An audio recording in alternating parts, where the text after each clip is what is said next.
Hi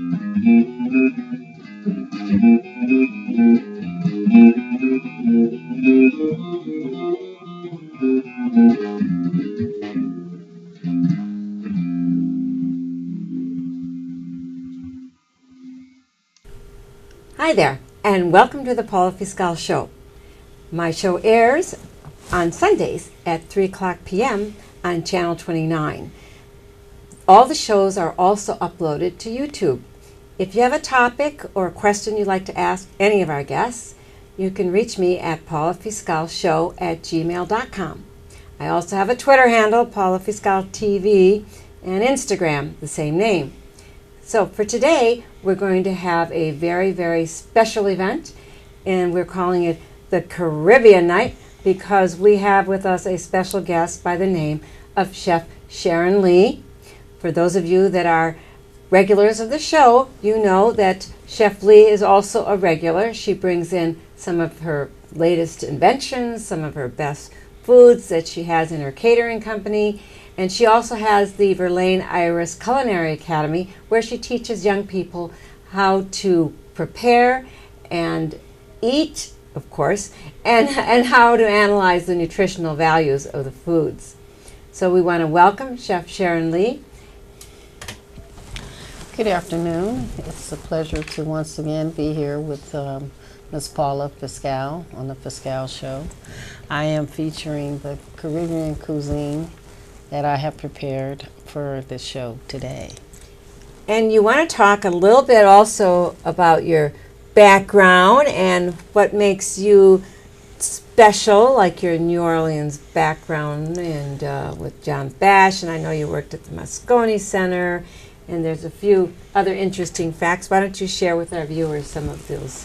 Well, I'm a graduate of the California Culinary Academy that was on Polk Street, that had transitioned over to Kansas, Rhode Island in 17th Street.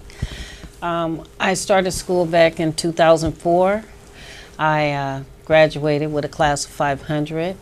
I went to New Orleans for an internship, and I worked in Restaurant August with a renowned chef by the name of Executive Chef John Bash. I also am a native of San Francisco. I was born and raised here in San Francisco. I started my career of cooking at the age of 8 years old. My mother was my teacher. I from then went on to, at the age of teenage years, I started baking and with baking and pastry, and from there on it became a passion that I eventually got a degree in and graduated from. So let's talk about some of your events that you have every year. Talk about your annual events, for example, the famous Garlic Crab Fest. Well, I started teaching at John O'Connell High School in 2006, working with at-risk kids in the high school, in the Unified School District. And I came up with how to raise money with the inner city youth and came up with doing a Garlic Crab Fest.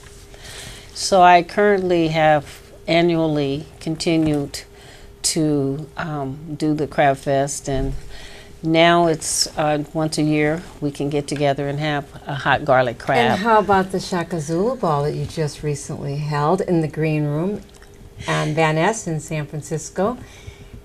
How Yes. was that? The Shaka Zulu ball was phenomenal. It was a great night. Gorgeous, very great entertainment. We had a crawfish boil, crawfish from New Orleans. We had the red beans and rice going on. We had Zydeco. And isn't there a Facebook page that reflects some of the pictures from your annual events? Yes, there is a following of us doing the Shaka Zulu ball and the Mardi Gras, and also the Hot Garlic Crab Fest. And the Garlic Crab Fest, for those of the viewers that are not familiar with the phenomenal events that are held in San Francisco because of the annual crab that comes in once a year, is a specialty. And one year, as I recall, you had people that had come in from Peru specifically to come to your Crab Fest. They took a whole table, they were taking pictures, and they said that this Crab Fest that they attended was the best that they had ever been. And they had been all over the world.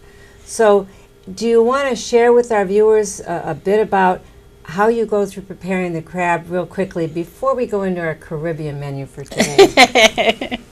Well, I create my own garlic sauce, lemon butter garlic sauce that I've perfected.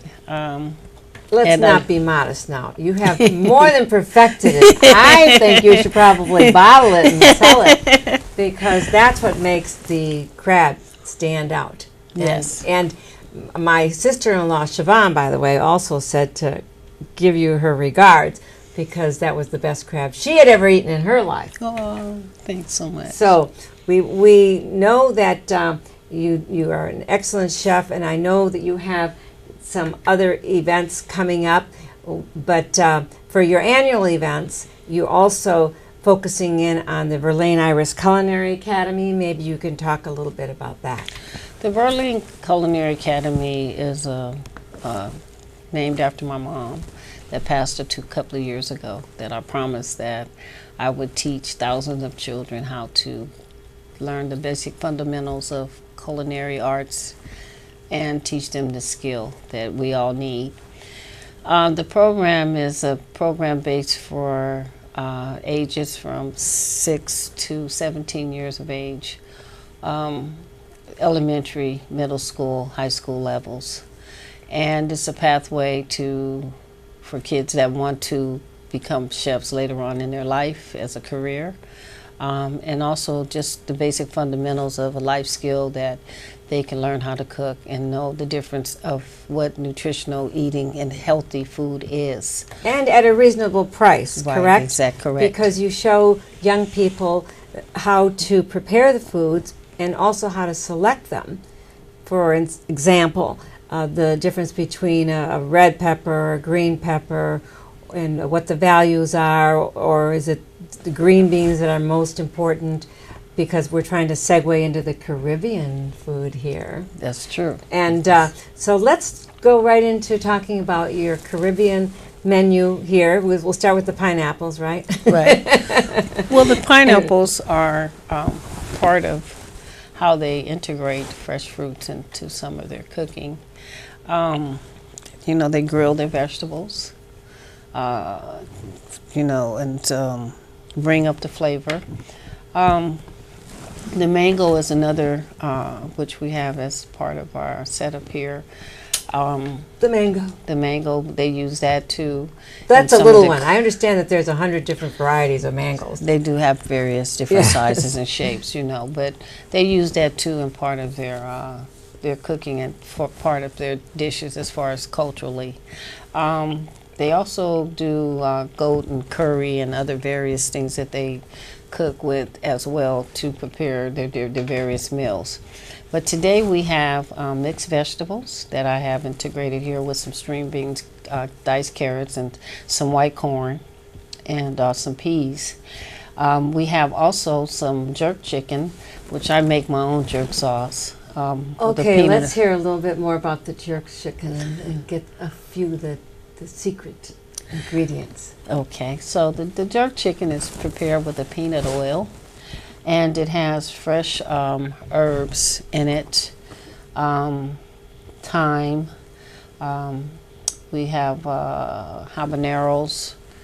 We have... Now, aren't the habaneros the hottest peppers on earth? Yeah, yes, and there's another name for them. They could call it Scotch bonnets too. Oh, really? That's Yes. that's a nice soft name for a pepper that's so hot that doesn't it have to be registered with the FDA or something?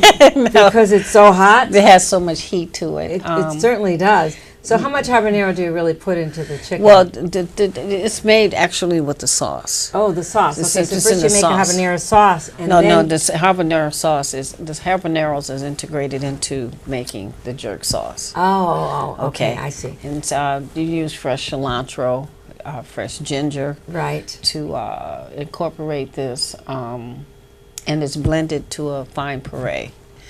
Okay. And then you integrate, and you can marinate your meat with it, and or you can get it prepared just before you get ready to cook it, and you can grill it. Grill it or bake it. Okay. Fabulous, fabulous. And you have one already plated here, right? Yes. And that would be right here. Yes.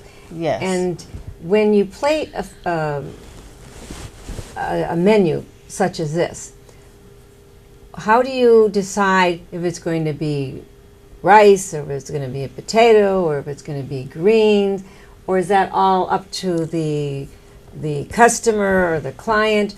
But as far as a balanced, nutritious meal, how do you make those determinations for them? Well, actually, you go by what they like culturally. Okay. What they like culturally, and one of their dishes is rice and peas that they have, and that usually goes with the jerk chicken. So those things is served basically part of what they eat on a daily basis. Okay, so when you say cultural, then in other words, if someone, say, is from Hawaii, then you would change the menu to reflect their foods. Their foods, exactly. And people that are from the Caribbean, you're offering this chicken with the accompaniments. And is there a certain amount of interviewing that you go through when you're talking with your customers or your potential party people to determine, exactly what they're going to have? Let's say you're going to do a wedding, and it's a wedding from Laos or something. Okay, so because those weddings go on for 2 days, I heard. Okay, so what it's basically on what the client wants. Okay. You know what I'm saying? It's Sure. basically what the client wants. Now, if they told me to create them a menu, Yes. based on some of what they suggestively like, then I would put that all in one in a complete package, okay, based on what they like, and then based on my ideas. But you do have set menus for I your have catering I have firm. set menus from different foods from all around the world. And then if someone says, can you come and cook for my 7-year-old's birthday party? He's going to have 100 kids. Yes, I can. I love children, and I got perfect menus for little kids too. For the little people, I call them. Now jerk chicken comes also from Jamaica. It's a Jamaican-based dish. Okay. So that's one of their famous qualities is rice and peas and jerk chicken. Well, as a Latina woman, we had a lot of rice and beans ourselves. And the rice, though, is like a basic in very many cultures, particularly here in San Francisco, where we do have a lot of cultures, because the rice is a good base in the Asian community, in the Filipino community, in the Mexican community. Now you're saying the Caribbean community. So which community doesn't eat rice? I don't really. Well, rice is one thing that is a balance that, all cultures can eat. It really is. And most cultures around the world that I've known from dishes that I've made, all of them have rice. They even have different types of rice.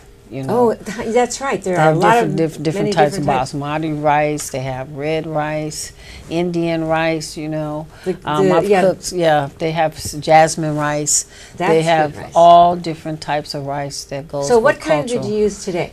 Today I just used a regular rice, white rice. I didn't do nothing special. The Calrose rice, is that it? The white rice? Yes.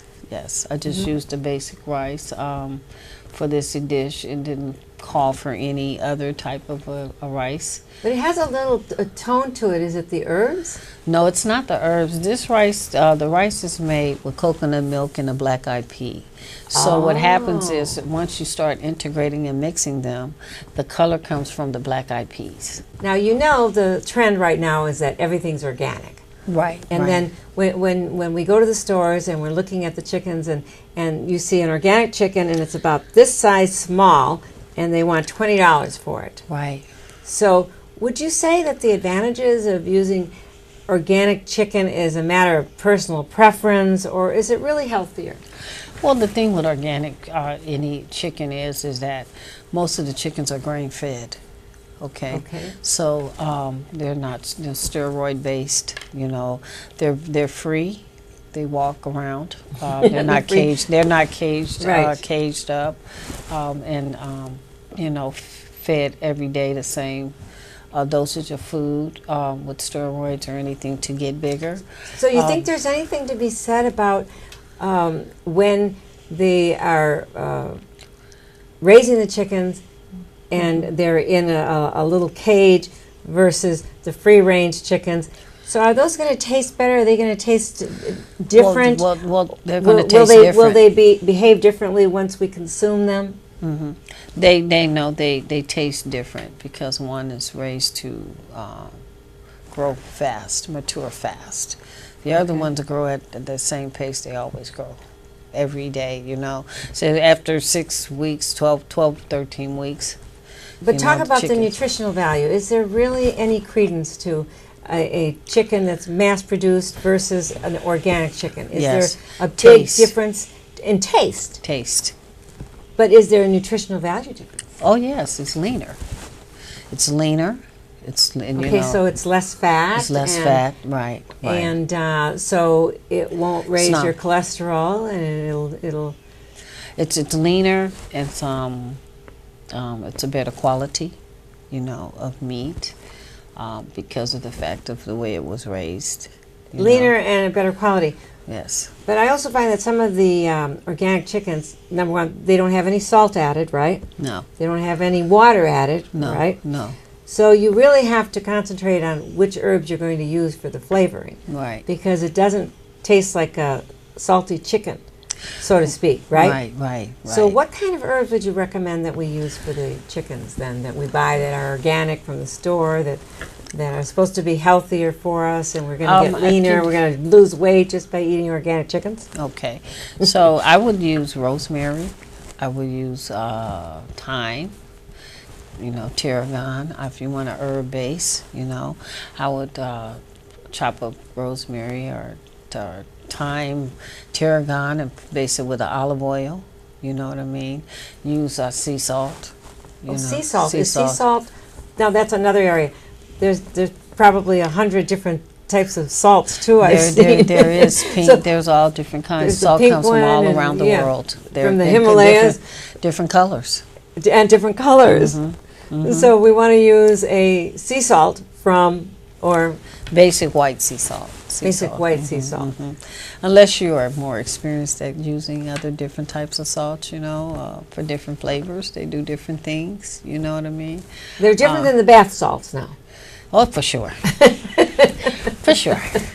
Bath salts is bath salts created for else. Yes, they're perfume. Pretty colors too. Yeah, they do perfume base, and they're different processed, and all of those things. But let's see, the sea salt is a good sea salt or kosher salt. It's the best salt you can cook with. And what type of salt did you use for these? Kosher. The kosher. Oh, okay. Mm-hmm. So the kosher salt is less salty than the regular iodized off the shelf? Iodine salt is very salty. So that's a little bit. I don't use iodine salt for nothing. For nothing. No more iodine, okay? No. You heard it here. No more iodine. I don't do iodine salt at all. Mm-hmm. Oh, okay. See, so that's important to know that iodine isn't any good except to melt snow. Yes. Okay. Now let's go back to the menu here. I also see a little bit of dessert there. Okay. So I created a dessert, a pineapple coconut little custard. And that's just something I want to... give us the ingredients of the... the pineapple, it's diced pineapple. Diced up pineapple with coconut.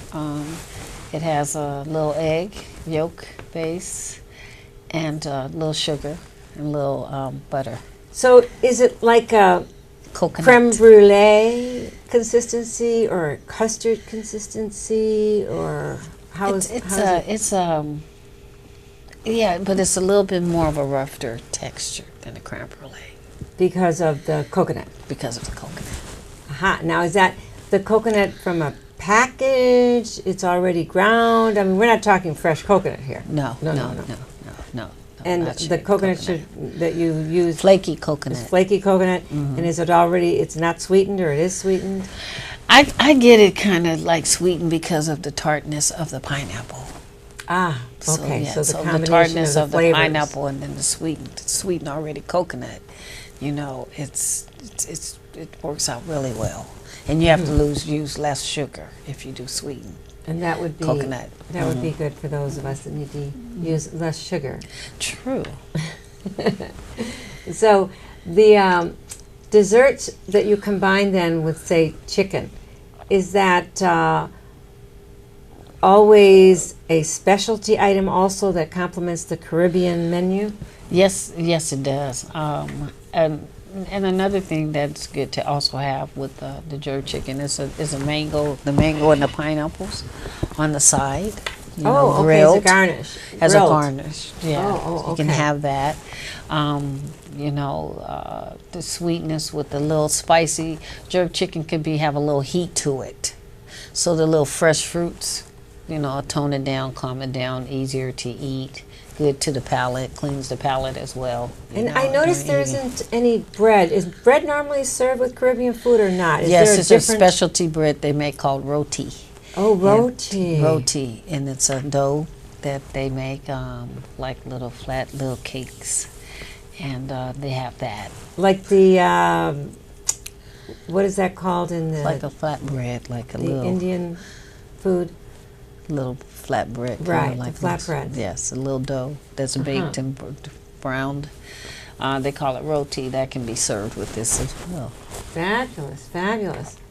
Well, let's talk more about how you develop the menus from a nutritional value, and also how you determine the cost. But say, for example, a meal like this for one person would come up to be $10, $15, $20. How do you determine what the cost of each of them? I could say even for a person. meal of two, if you can spend.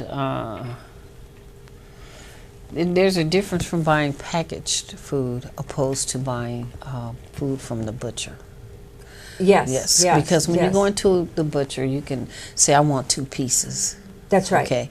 When you go to the store, you can't say, I want 2 pieces. You have to buy what they Buy have. the package. Right. That's right. So your cost comes in, the difference is from a butcher, from a meat market, to a package in So the store. are you recommending then that we purchase more frequently from a if you're only butcher? cooking for 1 or 2 people, I would, recommend that you go to a butcher. Some people have a preference of a butcher, and some people like shopping at the store. Right, that's so- right.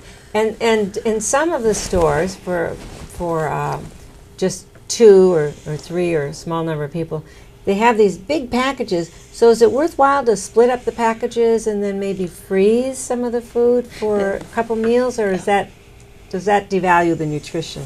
No, that's cost effective because that means that you're going to use that to cook another dish, Yes. or you're going to cook another meal for your family, or you're going to cook another meal for yourself. Exactly. Because there's so many different dishes that you can make with chicken. Yes, that's right. so- That's right. The other day I tried making making a chicken cacciatore, and the chicken was prepackaged, frozen, and then I sautéed it and cooked it, and then put it into the sauce. But it didn't taste anything like any chicken cacciatore I've ever tasted. So there must have been some herb or some seasoning or something that I didn't do right. I mean, I put peppers in there or I didn't cook it long enough. Talk about the length of cooking. The thing with chicken cacciatore is you got to sear the chicken. So Sear.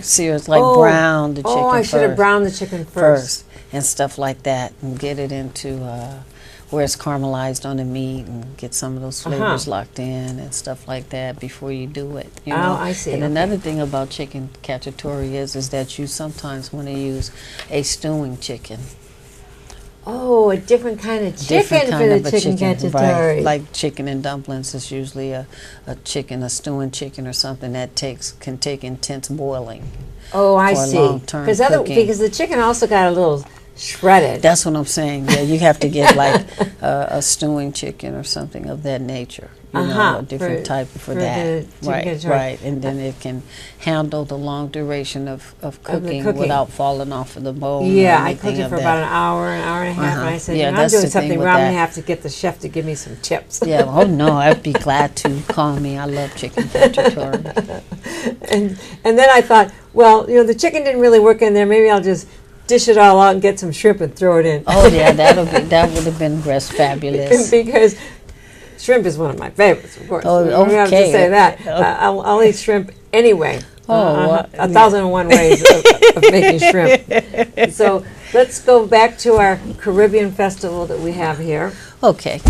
And for what kind of an event would you normally offer this kind of a menu? This kind of a menu is for a festive, party, as far as Caribbean party. Something of carnival. A carnival. Oh, okay. Carnival, so like or something the carnival like that. Season, or the Mardi Gras. Right. You know what I mean, but. You don't really, it's just a matter of preference. You don't really have to have a specialty to have jerk chicken. It's like it's a specialty dish. Most people, order it that are very familiar with jerk chicken, Exactly. So say someone would like to call you and you want to give us a phone number where people can chat with you. Okay, my phone number is 415-517-2851. We want to thank Chef Sharon Lee for some of her tips on her Caribbean menu today, and we want to thank you for watching. Remember, our show airs on Sunday at 3 o'clock p.m. on Channel 29 and also 76. Our motto is to stay informed, and in this particular case, when we're talking about food, you should make sure that you pay attention to what you're eating, when you're eating it, and who prepares it. So thank you so much for joining us, and watch for us also on YouTube.